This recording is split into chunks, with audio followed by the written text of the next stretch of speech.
بسم اللہ الرحمن الرحیم۔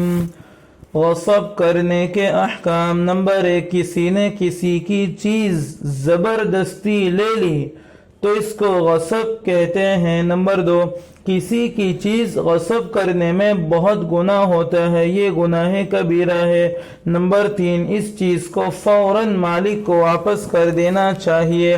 نمبر 4، غصب کی ہوئی چیز چاہے غاصب کی حرکت سے ہوئی ہو یا خود بخود ہلاک ہو گئی ہو، ہر حال میں اس کی قیمت لازم ہوتی، اس کا حکم امانت کی طرح نہیں ہے۔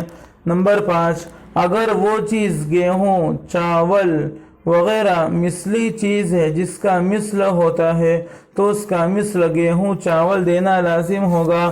نمبر 6، اور اگر وہ ایسی چیز ہے کہ اس کا مثل نہیں ہوتا، اس کی قیمت ہوتی ہے، جیسے بکری، گائے وغیرہ، تو اس کی بازار کی قیمت لازم ہوگی۔ نمبر 7، اگر روپیہ پیسہ غصب کیا تو اتنا ہی روپیہ دینا لازم ہوگا۔ نمبر 8، اگر زمین غصب کی تو وہ ہلاک نہیں ہوتی، کسی نہ کسی حالت میں موجود رہتی ہے، اس لیے زمین کو ہی واپس کرے۔ نمبر 9، اگر زمین میں کوئی نقصان کیا ہے، مثلا اس میں کنواں کھود دیا، تو زمین واپس کرے اور اس نقصان کی قیمت ادا کرے۔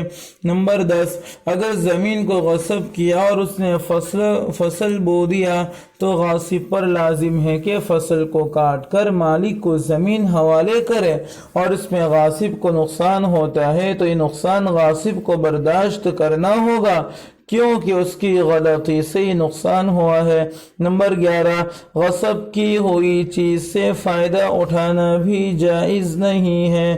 نمبر 12، مثلا گھوڑا ہو تو اس پر سوار ہونا جائز نہیں، کپڑا ہو تو اس کو پہننا جائز نہیں، زمین ہو تو اس میں فصل بونا جائز نہیں۔ نمبر 13، اگر اس نے فائدہ اٹھایا تو اس کی قیمت دینی ہوگی۔ نمبر 14، اگر کپڑا تھا اور اس کو پہن کر پھاڑ دیا تو اگر تھوڑا بہت نقصان ہوا ہے تو کپڑے کو واپس کرے اور نقصان بھی ادا کرے۔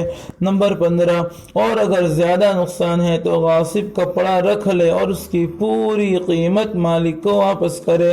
نمبر 16، غصب کی ہوئی چیز کا کوئی نفع ہے، مثلا گائے دودھ دیتی ہے، یہ نفع غصب کرنے والے کے ہاتھ میں امانت ہے۔ نمبر 17، یہ نفع جو امانت ہے اس سے فائدہ اٹھانا غاصب کے لیے جائز نہیں ہے۔ نمبر 18، اس کو بیچ کر رکھے اور مالک کی طرف واپس کرے۔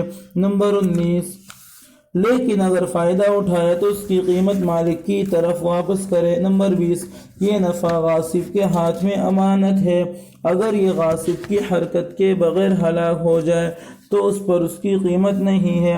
نمبر 21، لیکن اگر اس کی حرکت سے ہلاک ہوا تو اس کو اس کی قیمت دینی ہوگی۔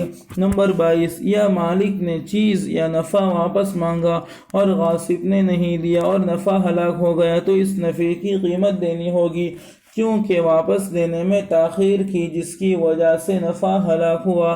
نمبر 23، اگر مسلمان نے کافر کی ایسی چیز غصب کی اور ہلاک کر دی جو کافر کے لیے جائز تھی لیکن مسلمان کے لیے جائز نہیں تھی، مثلا شراب ہلاک کر دی، تو مسلمان پر اس کی قیمت لازم ہوگی، کیونکہ کافر کے حق میں وہ قیمتی تھی۔